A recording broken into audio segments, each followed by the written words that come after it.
Hello everyone, this is Anuradha Sharma and you're watching my channel IELTS with Anuradha. Now look at Part 1. Part 1.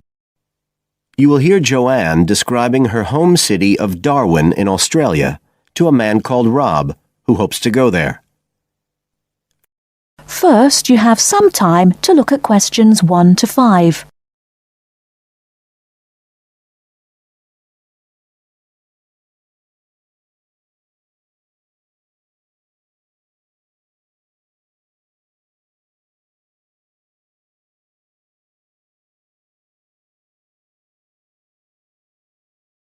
Now we shall begin.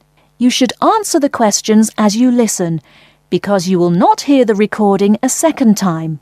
Listen carefully and answer questions 1 to 5.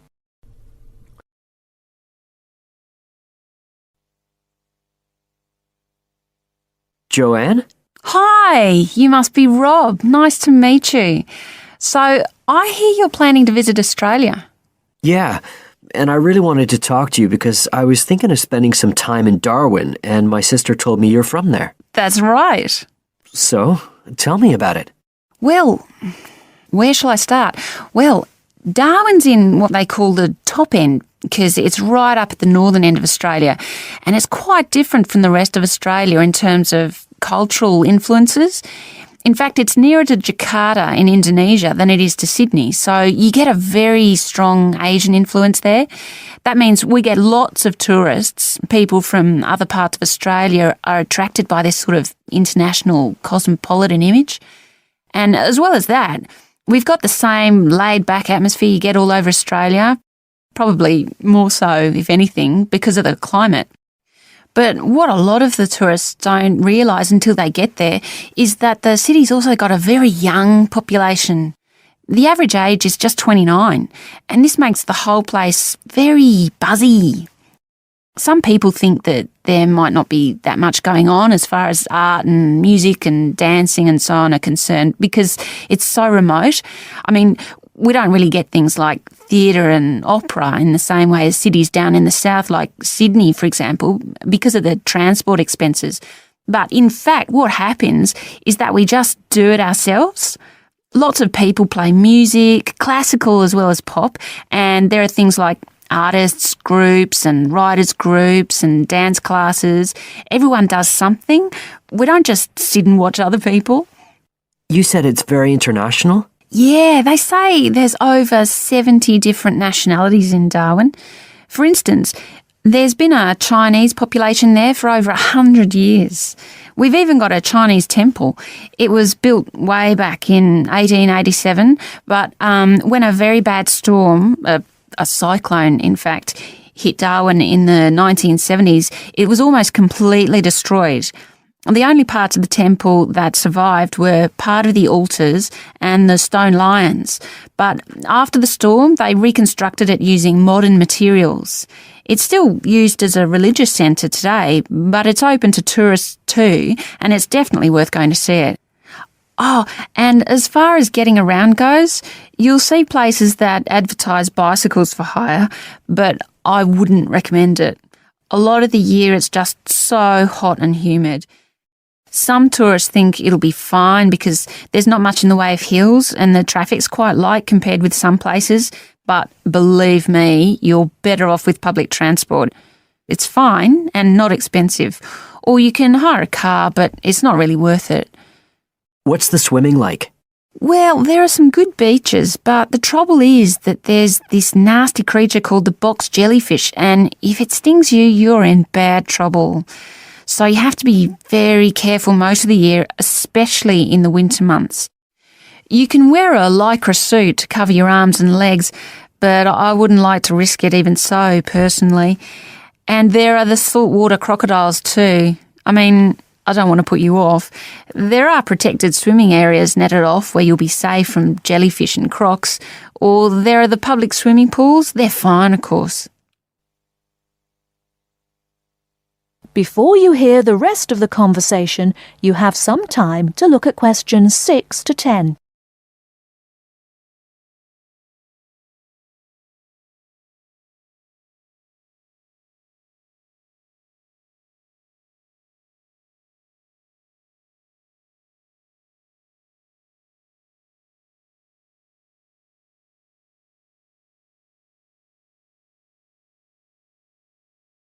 Now listen and answer questions 6 to 10.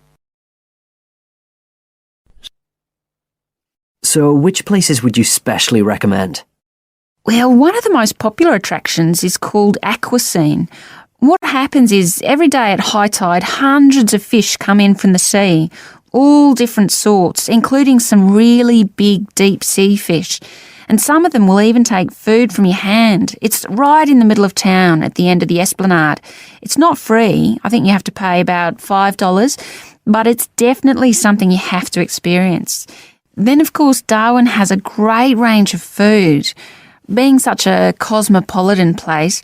And if you don't have lots to spend, the best place to go is to Smith Street Mall, where they have stalls selling stuff to eat. There's all sorts of different things, including Southeast Asian dishes, which I really like. You'd think there'd be plenty of fresh fish in Darwin, as it's on the coast, but in fact, because of the climate, it mostly gets frozen straight away. But you can get fresh fish in the restaurants on Cullen Bay Marina. It's a nice place to go for a special meal, and they have some good shops in that area too. What else? Well, there's the Botanic Garden. It's over 100 years old and there's lots to see. An orchid farm, rainforest, a collection of palm trees, a wetlands area. You can easily spend an afternoon there. That's at Fanny Bay, a couple of kilometres out to the north. Then, if you've got any energy left in the evening, the place to go is Mitchell Street. That's where it all happens as far as clubs and music and things are concerned. You'll bump into lots of my friends there. Talking of friends, why don't I give you some email addresses? I'm sure they wouldn't mind if you... That is the end of part 1. You now have half a minute to check your answers.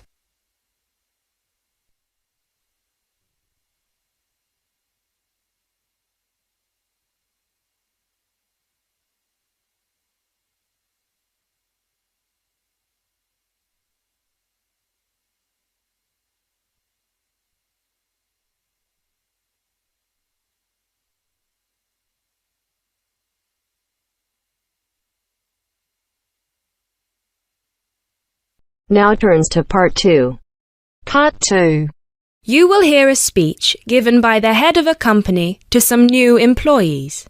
You have 30 seconds to look at questions 11 to 16.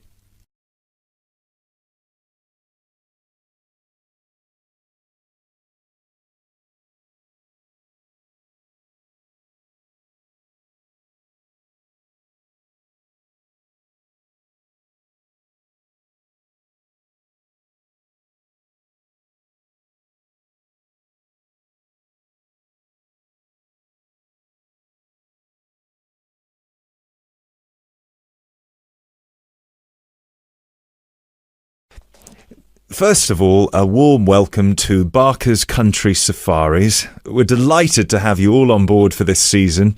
I know you've all been told a bit about the company when you had your job interview, but I thought it would be worth telling you a bit more about ourselves. Barker's was set up 10 years ago by myself, John, and my then girlfriend and now wife, Nancy. We started it initially just as a hobby. We felt that there was a good opportunity to share our love of the countryside in this part of the world with the many visitors who come here. As you know, most people come for the beaches in the summer, but there is so much more to the region, and this is what we wanted to exploit. Nancy and I were born near here, and as teenagers we went climbing, kayaking, white water rafting, potholing and just straightforward walking. This district is in our blood and we love it. While we were still at university, we started taking small groups of visitors out into the national park in Nancy's brother's old Land Rover. We'd drive them around the back lanes and into the forest, We'd also organise rock climbing tours for friends of friends. Then, each year, without us having to advertise, people came back to us to ask for more excursions and trips. So, 5 years ago, we gave up our other jobs to focus full-time on Barker's Country Safaris. Now, 2 years after that, we set up the activity tour part of the business, and 1 year ago we expanded into organising activities for school groups during term time. Obviously, this was a massive challenge with all the health and safety requirements, but it's proving a great success.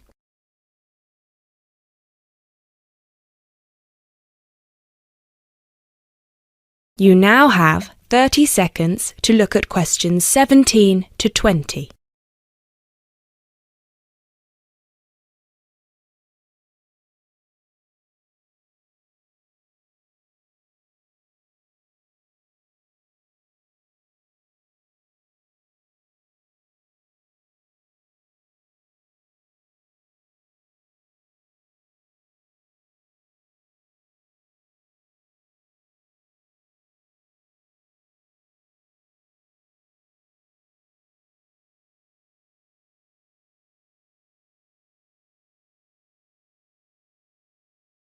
You now have 30 seconds to look at questions 17 to 20.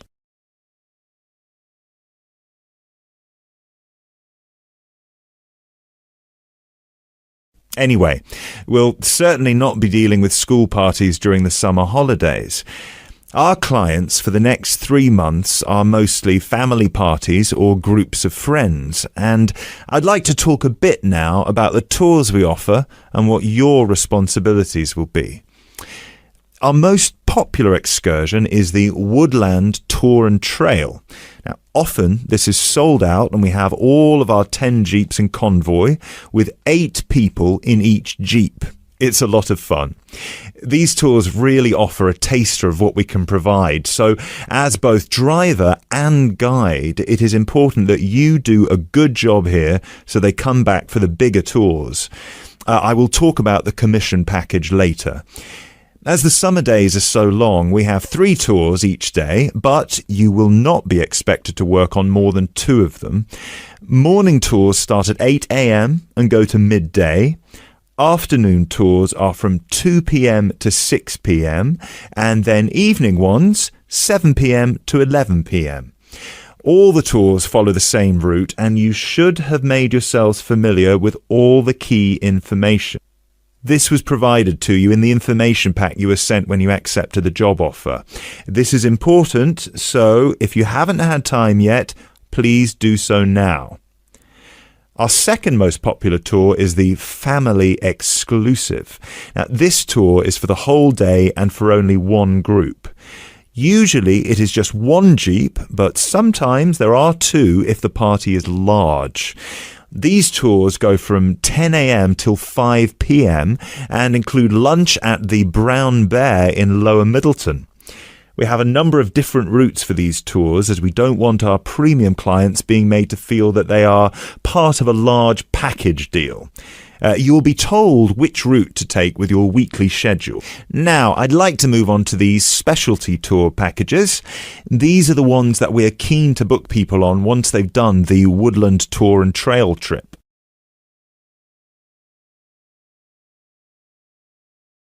That is the end of part 2.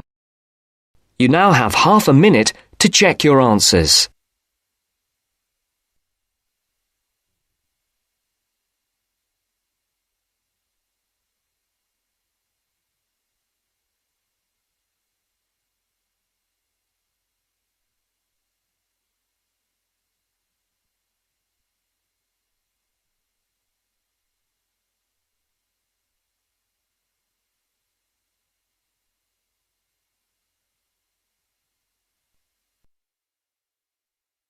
Now turns to part 3.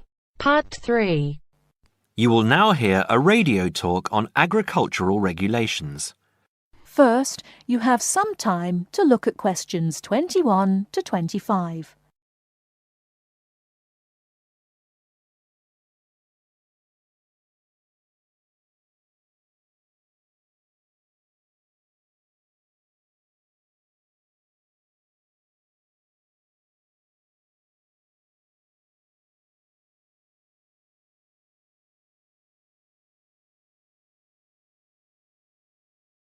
Now listen carefully and answer questions 21 to 25. Could there be clearer proof of the arrogance and indifference of those who are supposed to keep our food safe than the muzzling of John Verrill? Agriculture is a business, true, and businesses have to make money. But this shows how ministers and officials put the profits of the agriculture business before the well-being of the British people. Mr. Verrill, a pharmaceutical chemist, was appointed to represent consumers on one of the many committees that advise the government on food safety. When he tried to do his job, though, and wanted to warn ministers of a danger to children's health, he was refused permission to do so. The danger comes from hormones given to cattle in the USA and some other countries to make them grow faster. They speed up the animal's development to maturity, thus making meat production more profitable. There have, however, long been fears that the hormones have horrendous effects on the people who eat them, causing diseases as serious as cancer. Once these hormones were used on British cattle too, but over 20 years ago they were banned in Europe for being too dangerous. Indeed, so concerned is the European Union that it banned imports of hormone-fed beef years ago, much to the fury of the US government, which wants to sell it all over the world. Several years ago, the USA and Canada asked the World Trade Organization to declare the ban illegal and to punish Europe for failing to lift it. The WTO, with its long record of refusing to let environmental or safety concerns interfere with trade, agreed, imposing fines of more than $120 million a year on the EU for its refusal to back down. The British government now backs the Americans, claiming that there is no proof that hormone-fed beef does any harm. This is where Mr. Verrill comes in. He is very angry with the government, especially as their claim comes out just after a Danish study shows that growth hormones are 200 times more dangerous than was previously thought. Worried by these findings, Mr. Verrill spoke to government representatives, who did nothing. Before you hear the rest of the talk, you have some time to look at questions 26 to 30.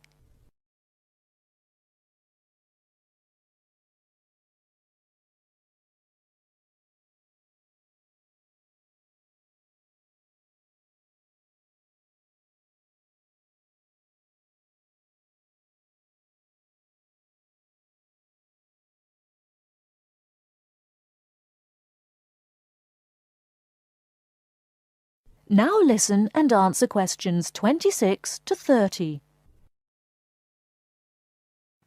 Not only that, but they have not been testing beef which is imported, which, by law, they are required to do. This directly affects the British public, as about 40% of the beef British people eat comes from abroad, supposedly from countries like Brazil, which does not allow the use of growth hormones. Brazilian beef is stocked by some British supermarkets and widely used in catering. Yet, when a Brazilian farm was recently visited by EU inspectors, a large stockpile of this banned substance was found. This is not the first food scandal we have had in our country. Take the present concern over a well-known chocolate company. Several months ago, the company found out that its sweets were contaminated with a rare form of salmonella, but they did nothing about it, leaving their sweets in the shops to be bought by the unsuspecting public. It was not until 5 months later, when several children had suffered food poisoning, that the chocolate bars were removed from the shelves. It makes you wonder how many other dangerous foods have been allowed onto our plates. That is the end of part 3. You now have half a minute to check your answers.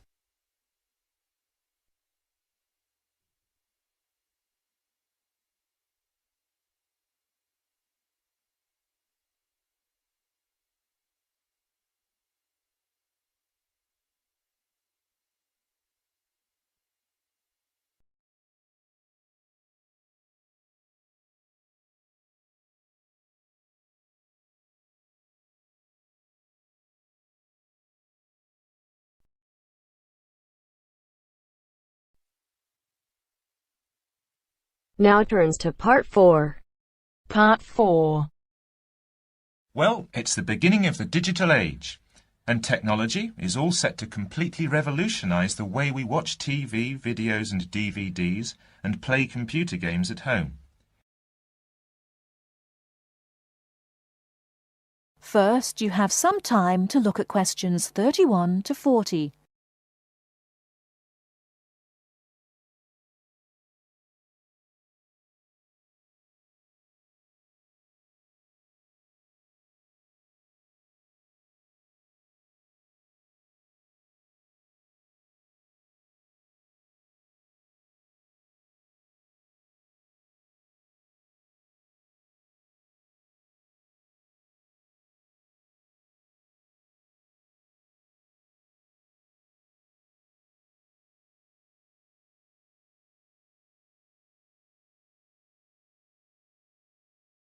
Now listen carefully and answer questions 31 to 40. Well, it's the beginning of the digital age, and technology is all set to completely revolutionise the way we watch TV, videos and DVDs and play computer games at home. Here to tell us more about how we will be spending our leisure time at home in future is Anna Zabel. Hello. Yes, there will be huge changes in the way we use television, radio and new media in future. By this, I mean we will be able to do what we want, where we want and when we want. The result is that our homes will increasingly become home theatres, and all our entertainment at home will be available at the touch of a button. Now, most home entertainment these days is delivered over wires, but this is changing thanks to high-speed broadband. Downloading will become easier, and studios will eventually release movies, songs and video games directly to the consumer. So, for example, instead of a film opening on the big screen and eventually appearing on television, video and the internet, it can appear in all formats at once. This means that we will have more choice and control over the media we use. So, how will we use this media in our homes in future? There will be big changes in how we watch video and television. Several research groups and companies are trying to add depth to TV and other video displays in the form of a third dimension. So television and video screens will have depth. What do you mean by depth exactly? Do you mean 3D, like a hologram? That's right. When we say that a hologram has 3 dimensions, it means that we can see not only up and down and left and right, but forwards and backwards too. When we talk about dimensions, we call forwards and backwards depth. So when we say that a hologram has 3 dimensions, it means we can see up and down and left and right, just like a picture or photo. But we can also look into the hologram because the image it contains has depth. So instead of watching films on a flat screen, we will be watching them in 3D? Absolutely. Well, as we live in a 3D world, we shouldn't really be watching television and films in 2D, and the technology to make this happen is already there. 3D screens are being developed which can be placed throughout the house, even in busy areas of our homes, like doorways and halls. Now, these screens appear to float in air. So in the future, 3D holographic images will be sent into our homes, and we will be able to experience the action as if it is taking place right in front of our eyes. So, the action won't just look real, it will be real. Incredible! How does this technology work? Well, to get true 3D, each of your eyes has to see a slightly different image. 3D screens interweave multiple images in vertical stripes using special coatings and filters built into the screen. This means that each eye sees a different set of stripes. These screens are called lenticular screens. Now, these screens are easy to produce and some laptop PCs and cell phones already have them. However, lenticular screens do have one disadvantage. The strain on the eyes and brain of putting together a 3D image from two flat ones can result in headaches and dizziness. But a few companies have developed a hologram 3D display which does not cause these problems. Instead of building images, then leaving them to the brain to put together, holograms create a whole image that reaches the eye exactly the way light from a real object does. You can even walk part of the way round a holographic image to see side and back views, just as you would do if the object was right in front of you. Twin holograms will let a couple watch two different programs on the same screen, even if they sit next to each other on the living room sofa. So no more arguing about which program to watch. That's right. Patio screens are being developed too. Patio screens? What are they exactly? Well, a patio screen is a big inflatable screen, which means you can take it outside your home and watch a film in your garden. Some patio screens are even equipped with DVD players, and some new ones may even have a wireless connection. Amazing developments there. Well, join us after the break when we will be talking. That is the end of part 4. You now have half a minute to check your answers.